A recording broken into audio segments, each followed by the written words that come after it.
Hindustan editorial का matter है। Heading है तर्कसंगत वैक्सीन। ये मैटर जो है 460 शब्दों का है।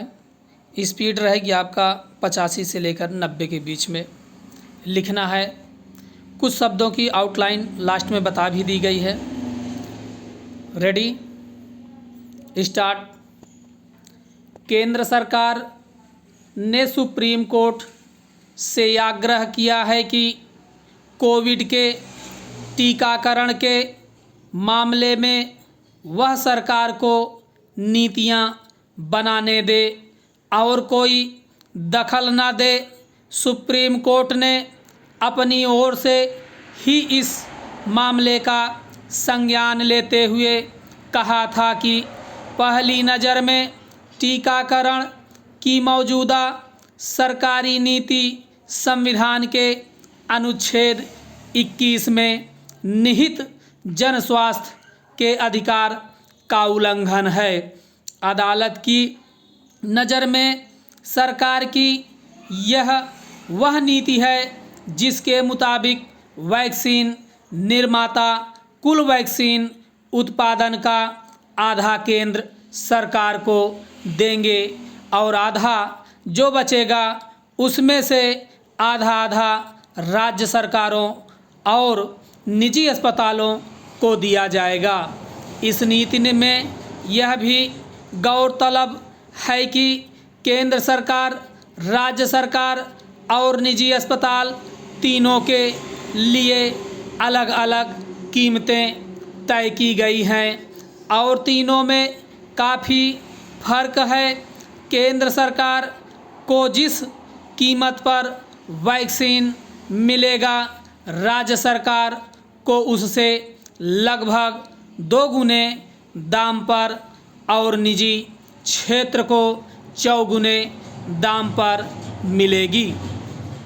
इसी के साथ 18 से 44 की उम्र के लोगों को टीका लगाने की जिम्मेदारी राज्य सरकारों को अपने कोटे से ही पूरी करनी है। सुप्रीम कोर्ट ने इसी भेदभाव को लेकर सवाल उठाया है।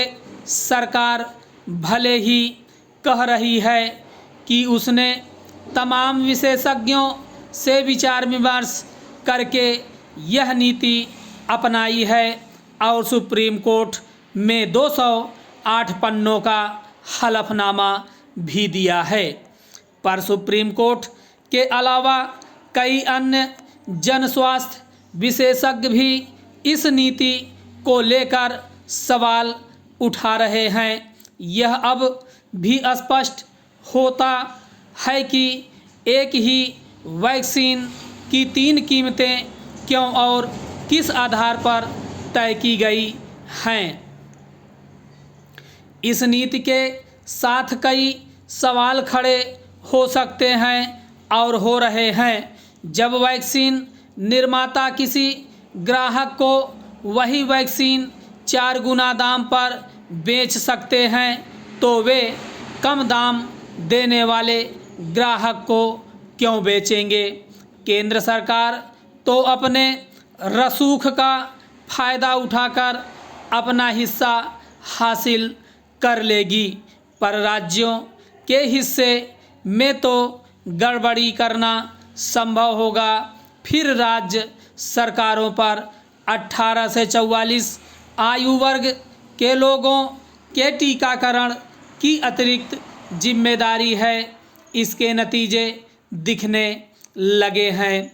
अभी से राज्य सरकारों के पास वैक्सीन की कमी होने लगी है। निजी अस्पतालों को मिलने वाली सारी वैक्सीन भी बड़ी कारपोरेट अस्पताल समूह जुटा ले रहे हैं। छोटे अस्पतालों तक वैक्सीन पहुंच ही नहीं रही। बड़े अस्पताल वैक्सीन की कीमत और अपना खर्च ज़्यादा दिखाकर मनमाने दाम वसूल रहे हैं। हमारे यहाँ वैक्सीन दुनिया में सबसे ज़्यादा महंगी बिक रही है। लोकतंत्र में यह ज़रूरी है कि सरकार के फैसले न्यायपूर्ण और पारदर्शी हो। उन फैसलों के तर्क को जनता के साथ साझा किया जाए। अब भी वक्त है सरकार सुप्रीम कोर्ट के साथ मिलकर एक ज़्यादा सरल और तर्कसंगत वैक्सीन नीति बनाए। कोरोना से लड़ने के लिए यह बहुत ज़रूरी है। स्टॉप।